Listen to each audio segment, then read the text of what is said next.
Palavras de Vida Eterna, do Espírito Emmanuel, pela psicografia de Francisco Cândido Xavier. A nossa mensagem de hoje é de número 56 e o título é Jesus e Dificuldade. Não são tempos fáceis que estamos vivendo, e é muito interessante porque hoje também vamos estudar sobre, na passagem que vamos ver, sobre isso. Estamos aí, não é? Não com uma, mas com duas guerras, não é? No mundo ocidental, e precisamos acalmar os nossos corações. Mas como isso está acontecendo? Eu estou chocada. Não vamos ficar chocados, nem escandalizados, porque é preciso que o escândalo venha, mas há de quem, por quem o escândalo venha, não é? Então vamos acalmar nossos corações. Cecília, querida, seja bem-vinda. Jesus e dificuldade. Então, Emmanuel vai destacar do Evangelho narrado por João, no capítulo 14, versículo 1. Aqueles que está em que está outro versículo, corrijam, por favor, é versículo 1. Temos Jesus a nos dizer: não se vos turbe o coração. Então, Jesus está dizendo para que não permitamos. Sim, porque não é o outro que vai tirar a nossa paz. Somos nós que vamos abrir a porta para o desequilíbrio, para o medo, para a instabilidade, não é? Sayonara, seja bem-vinda. Então, Emmanuel vai comentar as palavras de Jesus: não se vos turbe o coração. E vai contextualizar, não é? Como é que estou aqui. Foi dito por Jesus, para quem ele disse. Jesus nunca prometeu aos discípulos qualquer isenção de dificuldades, mas, com frequência, reclamava-lhes o coração para a confiança. No cenáculo, o cenáculo aqui foi a passagem da última ceia, ok?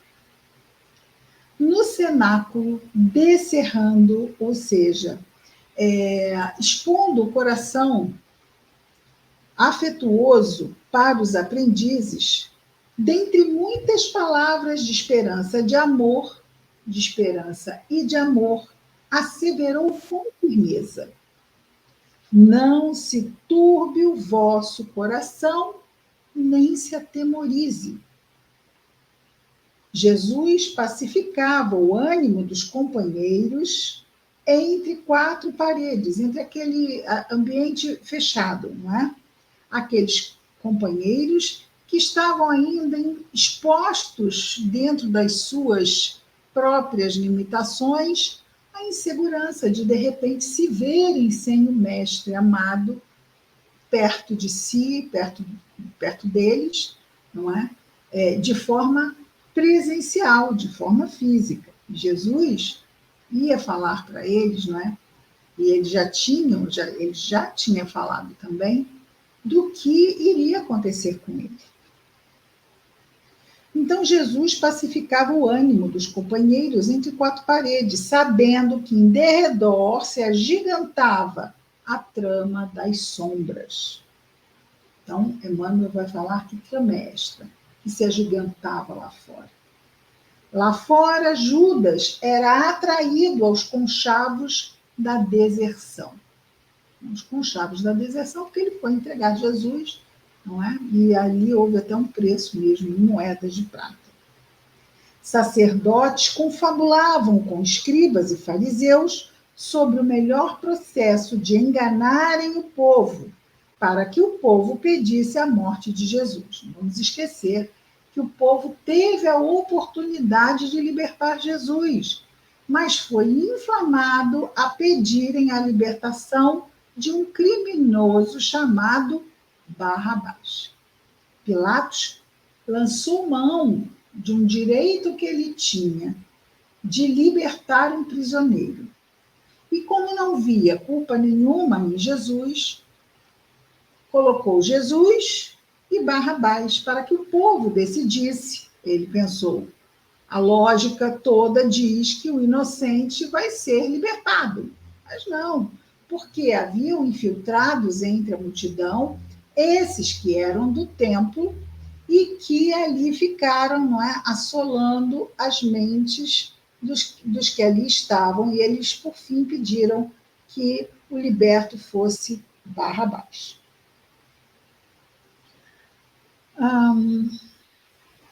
Agentes do Sinédrio, essa era a trama toda das sombras que se agigantava. E hoje nós vemos tramas das sombras também se agigantando? Sim, vemos, claro. Ligamos a televisão e lá vemos tramas de sombra, tramas de sombra, tramas de sombra.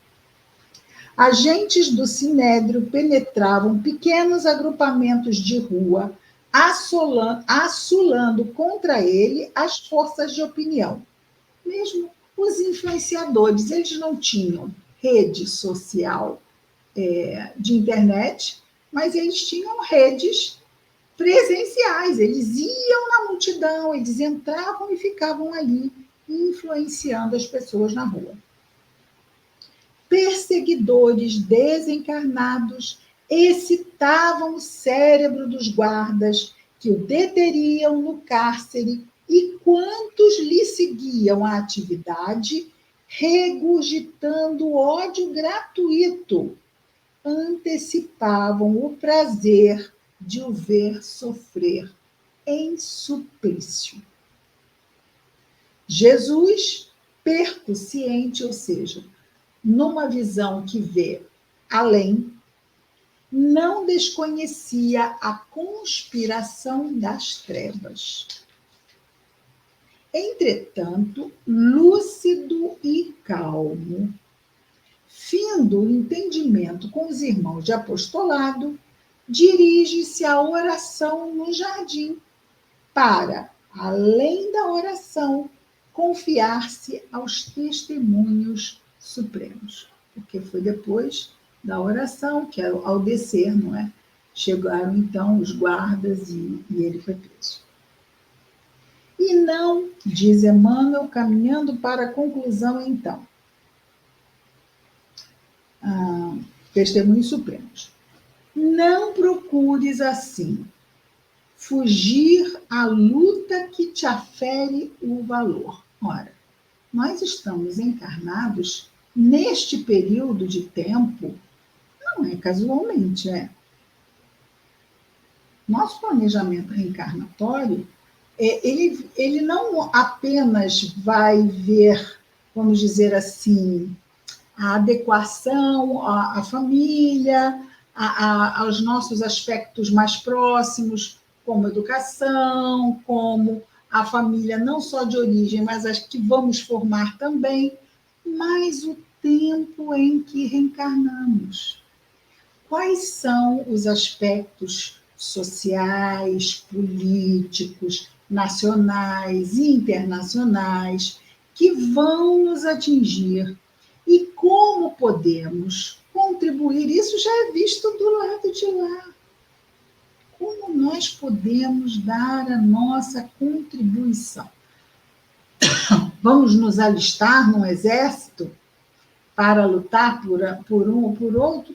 Não, nós temos armas extremamente mais poderosas, como, por exemplo, a prece, não é? Como a prece. Então, Emmanuel nos diz, não procures fugir à luta que te afere o valor. Afinal, para isso estamos aqui, não é? Aceita os desafios do caminho, como quem se reconhece chamado a batalhar pela vitória do bem. Não é pela vitória do exército A nem do exército B, é pela vitória do bem. Com a obrigação permanente de extinguir o mal aonde? Na Europa? Na faixa de Gaza? Não. Emmanuel diz, para extinguir o mal em nós mesmos. E não apeles para o Senhor como advogado da fuga calculada ao dever. Eu não quero ouvir, eu não quero saber. Nós não podemos enfiar nossa cabeça na areia porque não somos avestruzes.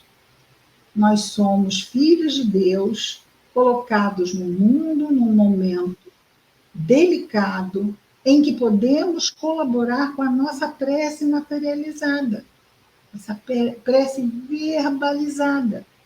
Então, a nossa vibração está muito adequada a essa vibração do mundo encarnado, que é mais pesada, mais lenta e mais longa. Então, a nossa prece pode ajudar imensamente esse contexto. Ela é valiosíssima. Então, podemos escolher ficarmos perplexos e ali perplexos, e consumindo notícias da TV, consumindo notícias da internet, consumindo notícias. Já estamos informados? Precisamos orar, não é? Orar. Colocar as nossas forças, todas que puderem ser reunidas, que Jesus considere que podem ser usadas em prol do bem, à disposição do Mestre.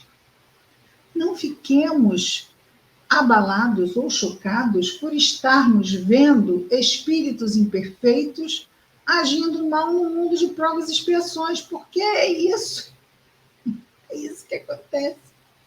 No nosso mundo, que ainda é de provas e expiações. Mas nós vamos entrar no mundo de regeneração. Mas não estamos ainda. Nós estamos no mundo de provas e expiações. Num momento importantíssimo, onde muitos estão tendo oportunidades finais, não sabemos o quão final são, não é? Para ficarem na Terra. Mas se estiverem distraídos demais, desviados demais, endurecidos demais, vai ser um grande desafio para eles. Mas esses, por mais endurecidos que estejam, acreditamos que tem mães amorosas, não tem?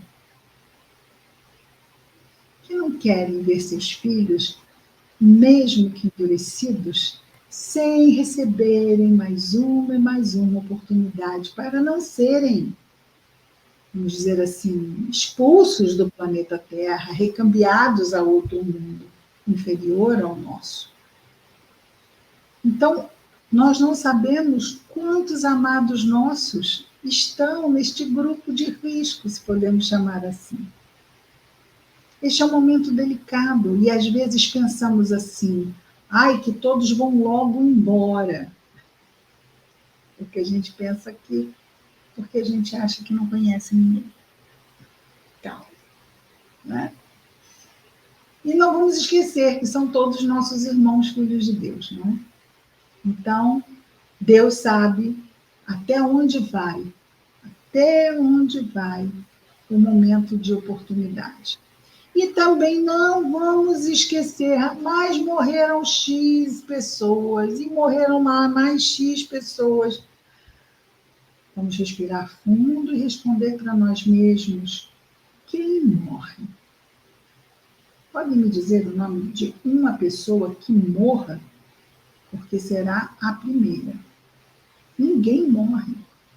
Nós saímos deste plano e vamos para o outro plano. A morte ainda nos impacta muito, mas está lá na doutrina espírita, que muitas vezes as guerras favorecem essa desencarnação em massa, e isso tudo tem um lado, não é? Proveitoso e um lado não proveitoso. Mas o lado proveitoso é que o pensamento se desenvolve mais rápido, porque ali são vistas consequências difíceis e esses espíritos, quando reencarnam mais avessos à violência. Então, existe um fator de progresso decorrente das guerras. Nós não a queremos, Mas Deus não permite que nada aconteça que não seja útil. Se algo está acontecendo, vai ter uma utilidade a curto, médio ou longo prazo, não é? Então, são os momentos, nos momentos difíceis também, nós podemos renovar nosso entendimento, a nossa fé. Vamos caminhar aqui para o final.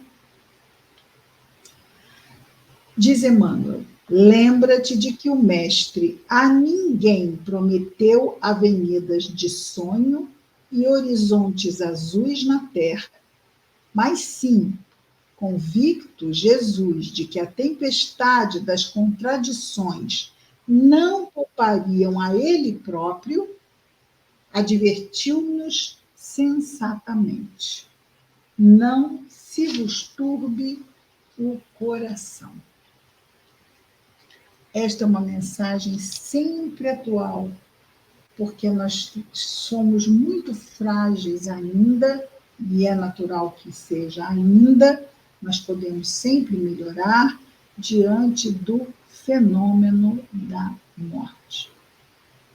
Então vamos confiar que tudo segue dentro e conforme a vontade de Deus. E aqui é um local onde o ser humano precisa exercitar o seu livre-arbítrio em todas as funções. O que não quer dizer que seja fogo morro acima, nem água morro abaixo. Deus está perpassa tudo o que acontece. Então, mantenhamos a nossa paz no coração, evitando esta perturbação, como Jesus nos diz.